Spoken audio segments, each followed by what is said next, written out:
God forbid if an air raid strikes us right now, or an earthquake hits, or a devastating fire breaks out, we all will hear a certain sound that will basically say,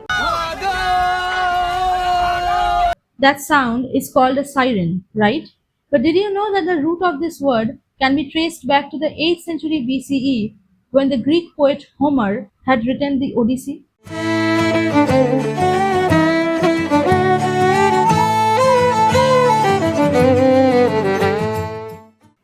Our story begins when the Trojan War had just ended. We all know the infamous tale of the Trojan horse, right?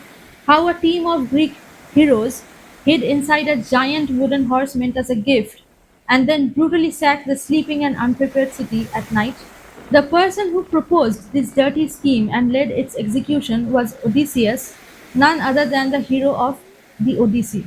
After the war, as he set out on his return voyage, his ship was hit by a violent storm, and then he kept gallivanting in the ocean for the next 10 years with his men. Their long adventure started with a stay on the island of Circe or Circe, a sorceress and the daughter of the Greek sun god Helios. After enjoying her company in more than one way for a year, when Odysseus prepared for his leave, Circe warned him of all the dangers he would most likely encounter on his journey. The first danger on that list was the sirens. She told him, no matter what happens, make sure your sailors don't hear the sirens sing. Otherwise, your ship is bound to crash onto a cliff or a rock, and you are bound to die. Heeding her words, Odysseus melted some beeswax in the sunlight, made small pieces, and used those pieces to block the ears of his sailors before entering the danger zone around the Sirens' Island. However, Odysseus himself was an adventurer at heart. Despite the risk, he wanted to hear the otherworldly voices of the sirens just for the experience.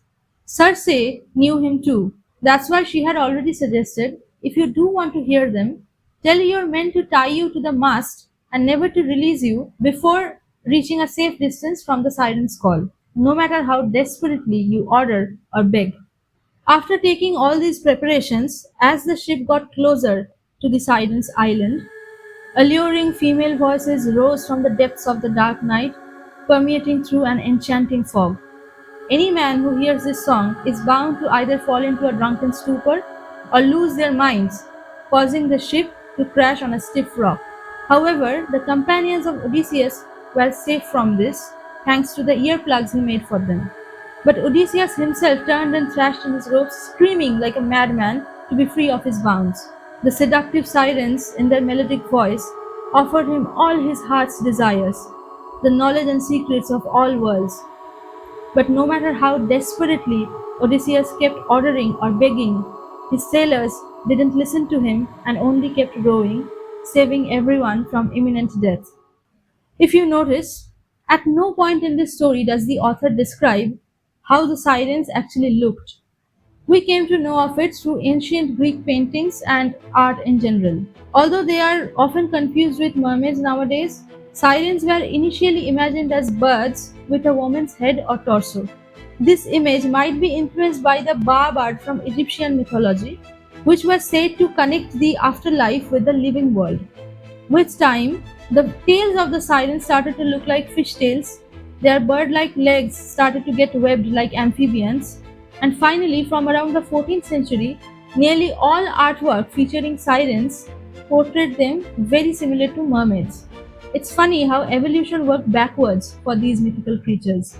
The terms sirens and mermaids are used interchangeably in modern pop culture, but a more accurate design of the creature should at least retain the pair of wings. Many books and movies have depicted sirens in various forms, such as in the Pirates of the Caribbean, they are seductive mermaids, whereas in the wizarding world of Harry Potter, the merpeople are a community of monstrous looking male and female creatures. There are many other interesting stories featuring sirens. Another ancient Greek literary work, Argonautica, tells the tale of Orpheus and the Sirens. Argonauts were something like the Avengers back in the day, a group of Greek heroes who went on a grand expedition. This group also included Hercules, by the way. So, in this team, Orpheus was a supremely talented musician who could even control nature with his music. As the Argonauts were to pass the Sirens' Island, Orpheus delivered such a stormy performance on his lyre that it even drowned out the sirens' voices, saving many lives on the ship.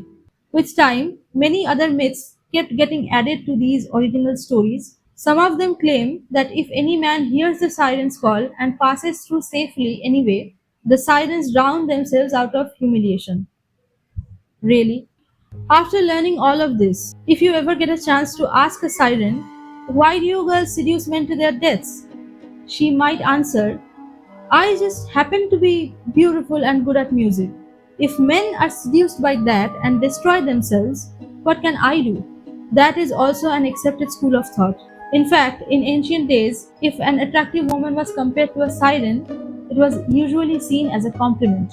Moreover, the first appearance of sirens was in the travel accounts of Odysseus, who himself was a pretty shady dude. His double standards, selfish impulses, and misogyny are widely discussed by the academics. Therefore, his view of powerful women as dangerous monsters might not be that credible after all. Nevertheless, the habit of romanticizing women as mysterious, beautiful, alluring, and most of all dangerous creatures has prevailed since the beginning of human existence. In my opinion, this has something to do with how we have constantly perceived women as an extension of nature itself due to its ability to produce life.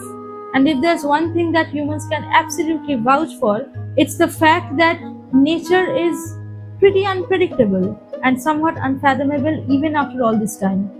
Whatever, even if we take the male gaze factor out of the equation, I, as a woman, don't think that women hate this fantasy all that much. If anything, we have probably viewed this as a roundabout way of being seen and heard as empowered and independent beings, a contrast to the confines of our patriarchal reality. Therefore, man or woman, we all love to hear a good story, even today. And if you liked today's story, do not forget to like, comment, and share. Subscribe to Folklore for more such amazing tales from around the world, and watch out for new videos every Saturday. See you in the next episode.